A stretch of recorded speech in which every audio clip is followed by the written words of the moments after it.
What's up, everybody, and welcome back to another episode of Don't do that. Don't Do That Right here on Epic Fridays. on 16 TV. Hopefully your guys' weekend is already up to par. It's Friday. It's Friday, y'all. So we got some big news going on, but first this is going to be TNT infused. It is Fuseberry. Smoke of the app. It is like a different name for like the Kushberry or whatnot for the infused. So it is indica dominant.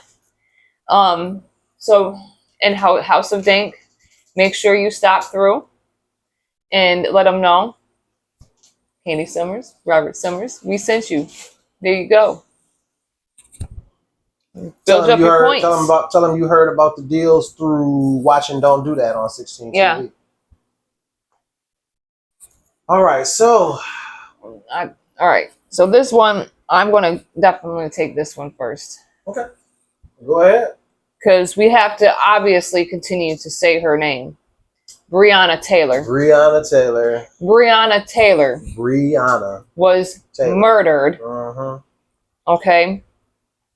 So the Justice Department is requesting 1 day behind bars for officer in her case. In Briana Taylor's case.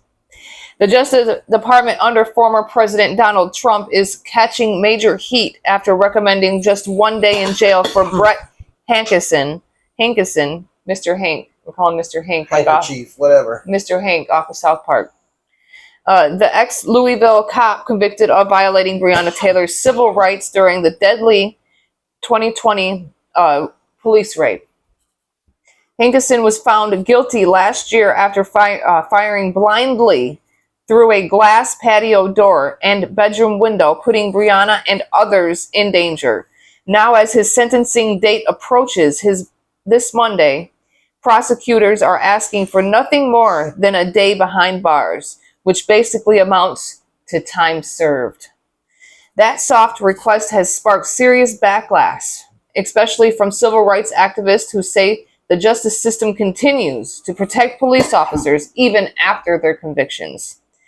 This all goes back to that infamous night in 2020 when officers busted into Briana Taylor's home on a botched no-knock raid. Her boyfriend, Kenneth Walker III, thought intruders were breaking in and fired a warning shot. Cops returned fire. And in the chaos, Briana was killed. She wasn't even the target of the investigation. Hankison, who didn't directly shoot Briana, was instead convicted of endangering a neighboring family, firing wildly through walls and windows like the neighborhood was a war zone. Prosecutors acknowledged in their filing, defendant Mr. Hanky, did not shoot Miss Taylor and is not otherwise responsible for her death. Still, the man recklessly put multiple lives at risk, and now the government wants him to walk free with a slap on the wrist. That's all. Then who was the person who shot her then? Who was the person that shot her? 1 day. 1 day, bro? Really? While Briana Taylor doesn't get to live her whole life? She doesn't have another day. And I would love to hear you guys' responses when it comes to this, because you guys love to sit here and say, well, her boyfriend was the felon. No. That's what happens when you do no-knock raids. That's how stupid no-knock raids are. That's just like, you got to go break into somebody's home. Somebody just start breaking in here right now, they gonna catch you. I don't know who the hell you is. Exactly. Especially nowadays with the way things are, go ahead, break into the home and figure out whether or not you walk out alive. So be it. So be it. Smoke. As long as you don't end up outside of my home, you will be fine. Well, excuse me, I will be fine. Don't do it. Don't. For that man to be part of a murder, then, if that's the case, 1 year is nowhere near enough. 1 day. Not even a year in prison right now, until his ass is even going. 1 day. Well, you give him 1 day in the face. If you give him 1 day, to Briana Taylor's family. I expect him to be in population. He needs to be in general pop. For sure. Let him do 1 day like that. Exactly. Let him do 1 day like that. Let's see if he survives that 1 day, like Brianna survived that one night. Now, you guys might have heard about this one. Oh my Lord, have mercy. For 10 years, Stephen Colbert has been running late night, outdoing all of his competition. I watched him a couple times. He's a funny cat. He's a funny cat. I like his delivery. A lot of the stuff he says, however, has been geared towards your boy Donnie Taco. Donnie $2. Donnie two-step. So what happens is CBS is in the middle of a settlement with the Trump administration over an edited 60 Minutes interview. Wonder why he wanted covered up. $16 million is the settlement. And Paramount is doing there's some type of deal going on with Skydance. Skydance is trying to acquire the CBS. And so in order for that deal to go through, who has to approve it? The Trump administration. Mind you, I started out this story saying that the Late Show with Stephen Colbert is hitting. He's outdoing all his competition. He's been at the top of late night for the past decade. So usually, that would mean he's about to get a big fat payday. Something, right? He's about to get rewarded, right? No. Stephen Colbert and the Late Show, he announced the other night, is being canceled. He's not being replaced. They're not replacing him with anyone. Oh my God. What is it going to have? They're getting rid of the whole show. And their excuse is financial difficulties. Called the truth.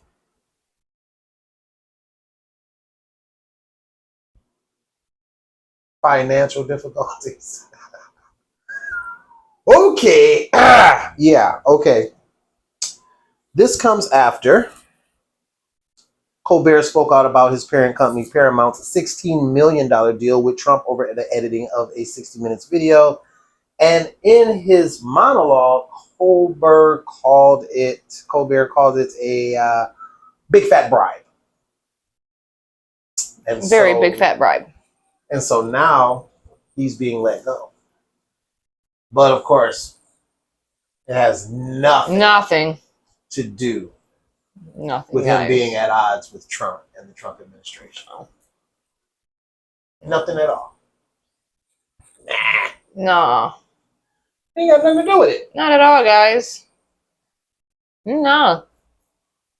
We're not silencing late night hosts, reporters, anyone that disagrees with us. Or, are we low-key murdering people to keep them silent, Epstein? Well, I'm just going to add that together with when Epstein was killed, or when he died, and the camera went blank for 60 seconds. Yeah, it does that every night. It does that all the time. It has to at a maximum security prison, you guys. Yeah, it gives you a whole 60-second window to do whatever you want to do every night, right? Well, you probably should listen to what his who was in charge of the federal prisons? What administration was in the White House when Jeffrey Epstein passed? I can't remember. I don't think it really matters. Trump. Was it? Oh, it was? Yeah. Oh. He was in control of the federal prisons. And mysteriously, his buddy, great guy to be around. I've known Jeffrey for 15 years. He's a great guy to be around, a really fun guy. And he likes young girls. He likes beautiful girls. They're kind of on the young side, though. I'm paraphrasing, but yeah, y'all know the quote. He's a great guy. Known him for over 15 years. Okay. But now, we're still talking about Epstein, that creep. We're still talking about that. Now he's a creep. Moving right along. Okay. All right. So we are going to, before I get started, if you know who Bigga Haitian is, Bigga Haitian, he is Charles Andre Dorismond, better known by his stage name, Bigga Haitian. He was a musician and a singer who rose to fame in the 90s. He is known as the first Haitian singer to break into the Jamaican reggae scene. Okay. This story is about Patrick Dorismond. Okay. Patrick Dorismond was an American security guard and father of 2 children, and also the younger brother of Bigga Haitian. Okay. Now, February 28th, 1974 to March 16th, 2000. This happened 25 years ago. Okay. Now, he was killed by undercover New York City Police Department officers during an early morning of March 16th. So the undercover police officer who moonlighted as a paid detail for businesses inside the New York City Port Authority under the supervision of the PAPD approached Dorismond and his friend as they were standing outside the distinguished Wakamba Cocktail Lounge and asked Dorismond where he and his partners could purchase some marijuana. That right there, that word right there is exactly what got you caught up. You don't tell nobody as an undercover, where you know where to get some marijuana? Think a little bit. So anyways, the officers say the scuffle began. There was a scuffle when Dorismond became angry after they propositioned him. Which, why would you randomly, even back then, people would still get irritated with you. If you didn't know who I am, why are you asking me where to get this shit at? Right. So, loudly declaring he was not a drug dealer. All right. They state he threw a punch at a second officer and with his friend, Kevin Kaiser, began attacking him. Officer Vasquez said he came to his partner's aid, hearing one of the men yelling, "Get his gun," drew his weapon and identified himself as a police officer. He said Dorismond grabbed the gun, causing it to discharge into his chest. Dorismond's friend, Kevin Kaiser, says that neither of the officers identified themselves. He says he attempted unsuccessfully to pull Dorismond back from the confrontation. He described the first undercover cop who had approached Dorismond as an aggressive and in their face kind of person. Kaiser said that it was one of the cops who initiated the fight, hitting Dorismond first. An ambulance arrived on the scene within minutes of the shooting, and Dorismond was transported to St. Clair's Hospital, where attempts to resuscitate him proved futile. The single bullet from Vasquez's 9mm pistol had struck Dorismond's aorta and his right lung, and he rapidly bled to death. So much of the controversy over the Dorismond shooting revolved around then Mayor Rudy Giuliani, who was then in the midst of an abortive United Senate campaign. His release of Dorsman's sealed juvenile delinquency record immediately after the shooting raised the ire of the African American community as well as critics of the mayor, whose office defended the release using the rationale that the right to privacy does not survive an individual's death. Giuliani also said that he only wanted to show that Dorsman's was no altar boy. Ironically, Dorsman had attended the same Catholic school as Giuliani and had indeed been an altar boy. Giuliani's actions became a hot-button issue in his Senate campaign against Hillary Clinton and cost him several points in the polls. Dorsman's funeral, a Catholic mass in Brooklyn, was a highly emotional affair marred by clashes between thousands of protesters and the NYPD. A total of 23 police officers were injured and several protesters were arrested. On July 27, 2000, a grand jury declined to indict Officer Vasquez in the death of Dorsman, announcing that they had found the shooting to be accidental. On March 12, 2003, the city of New York agreed to pay the Dorsman family $2.25 million to settle a suit filed on behalf of the family. Now, this is what I don't get. And again, people can spew this bullshit about laws this and laws that. If you're not guilty, why are you paying the family?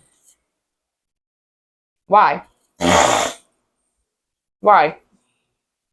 So if the shooting was accidental, that's considered manslaughter. Okay? But I guess it must be different for the police officers. It must be different for them. They must be able to get off. And, whatever accident, I could still go live my life while these people are dead. You get to go do all that, right?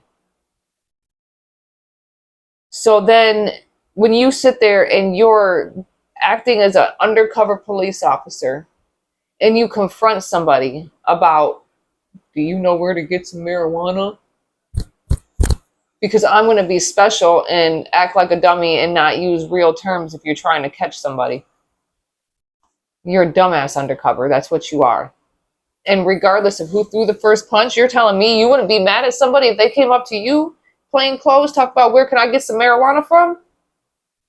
You deserve to be socked in the jaw.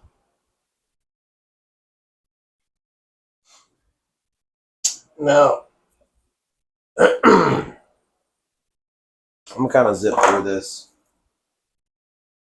I'm not going to take too long on this. But if you want to study up on it, play the video again. Use your Twitter fingers just to be able to. This one's called Another Wonderful Secret. Oh, Lord. Okay. Trump to Epstein. Letter contains lines framed by the outline of a naked woman. Hand drawn. The Wall Street Journal reported this. The Wall Street Journal. Just so we can be clear of the non-Google resource. The Goog. For Epstein's 50th birthday, a lot of his friends sent him bawdy letters. I looked up the word bawdy, B-A-W-D-Y. And we're not talking about she's serving bawdy. No, not serving bawdy as in body. Bawdy, humorously indecent. So a lot of Epstein's friends sent him humorously indecent letters, of which one was From your Donald body. Trump. Drawn with a marker with a pair of small arcs for breasts, and Donald Trump's name drawn below the waist as to illustrate pubic hair. So it would probably look something like this.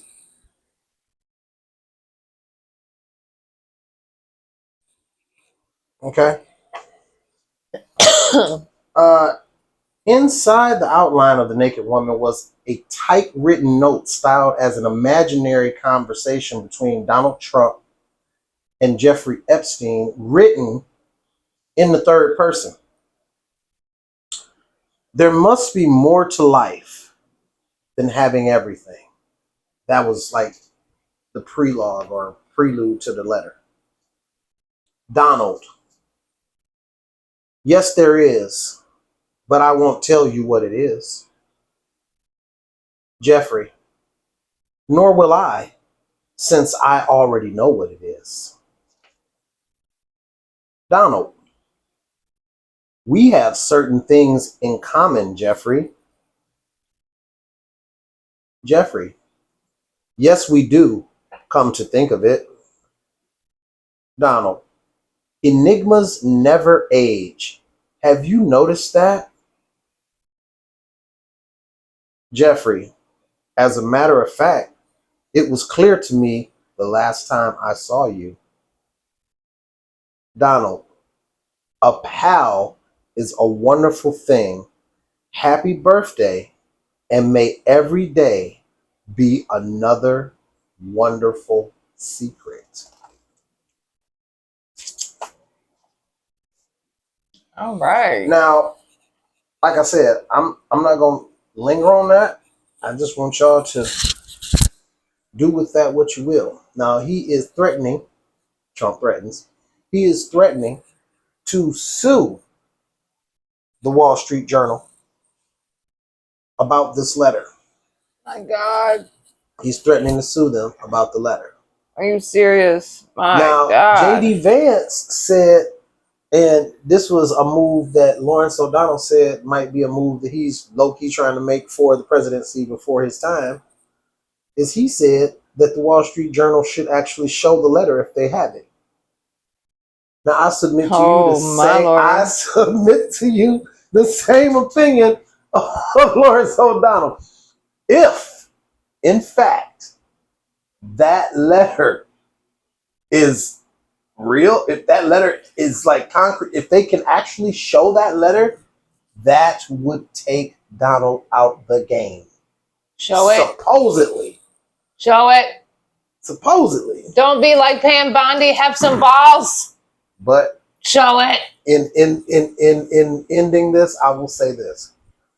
I think it was 1988. Trump was talking to People magazine, and he told them that if he were to ever run for president, he would run as a Republican because they are the dumbest people. They will believe anything that comes across Fox News. These are his words.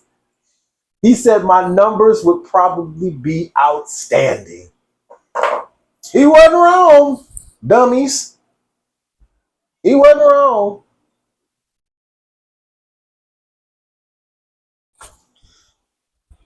That's all I got for you, babe.